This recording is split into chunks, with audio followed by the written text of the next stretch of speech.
एक बार एक बहुत बड़ा नेता एक साधु के छोटे से आश्रम में गया।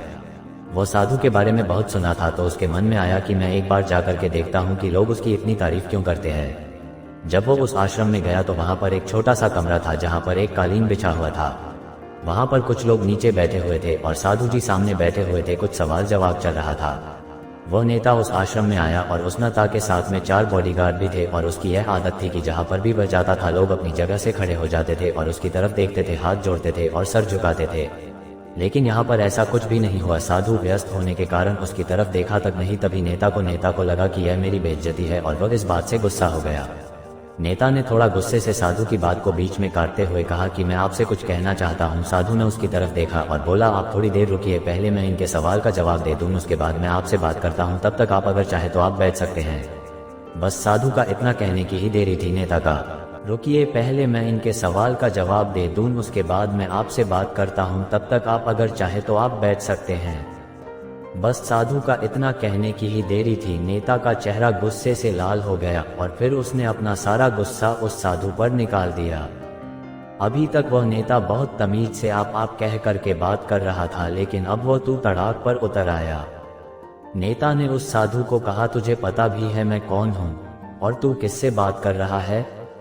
साधु ने उसकी तरफ देखा और कहा, मुझे इससे कोई फर्क नहीं पड़ता है कि आप कौन हैं, लेकिन आप जो कोई भी है, अगर आप चाहते हैं कि मैं आपके सवाल का जवाब दूं या आपसे बात करूं तो आपको कुछ देर रुकना होगा। और साधु की यह कहते हैं नेता गुस्से से पागल हो गया और वही सबके सामने चीखने चिल्लाने लग गया, अब मैं तुझे तेरी असली औकात दिखाऊंगा।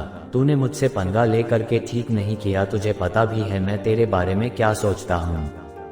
साधु ने फिर से नेता की तरफ देखा और बड़े ही प्रेम से कहा कि मुझे इससे कोई फर्क नहीं पड़ता कि आप मेरे बारे में क्या सोचते हैं, आप जो चाहे वो मेरे बारे में सोच सकते हैं।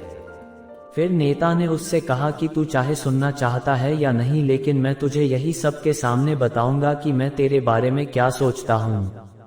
तू कोई साधु नहीं है, तू एक बहुत ही घटिया इंसान है, तू एक ढोंगी है, पाखंडी है और यहाँ पर जितने भी लोग बैठे हैं उन सबको बेवकूफ बना रहा है। तेरा बस एक ही मकसद है, इन लोगों की जेब में जितना भी पैसा है वह सब तेरे पास में आ जाए। तू अपने फायदे के लिए इन लोगों का इस्तेमाल कर रहा है और अब मैं तुझे नहीं छोड़ने वाला हूँ। पूरी दुनिया के सामने तेरा पर्दाफाश करके रहूंगा। किन उसके इतना बोलने के बाद भी हल्की सी मुस्कान उस साधु के चेहरे पर बनी ही रही। ये देखकर वो और भी तिलमिला गया और उसने कहा, अब बहुत हो गया, अब मैं यहाँ 1 मिनट भी नहीं रुकने वाला, लेकिन अभी भी तेरे पास मौका है। अगर मुझसे माफी मांगनी है या मुझसे कुछ कहना है तो कह सकते हो। इतना सब होने के बाद भी साधु के चेहरे पर एक मुस्कान थी और वह बिल्कुल शांत था। और फिर उन्होंने अपनी आंखें बंद करी और फिर साधु ने अपनी आंखें खोली, हाथ जोड़े और कहा कि मुझे आपसे कोई गिला शिकवा नहीं है। इतना सब होने के बाद भी साधु के चेहरे पर एक अजीब सी खुशी थी, क्योंकि उस साधु ने वही कहा जो बाकी सब लोग उस नेता को कहते हैं। और वह खुशी खुशी उस आश्रम से अपने घर की तरफ चला गया और जाकर के अपने पिताजी के साथ में बैठ गया। उसके पिताजी ध्यान में थे। उन्होंने पूरी जिंदगी सिर्फ लोगों की सेवा करी और बदले में कुछ भी उम्मीद नहीं किया। तो थोड़ी देर बाद जब उन्होंने अपनी आंखें खोली और देखा अपने बेटे को अपने साथ बैठे हुए, तो उनके बेटे के चेहरे पर आज एक अजीब सी खुशी थी जो आज से पहले उन्होंने कभी नहीं देखी थी।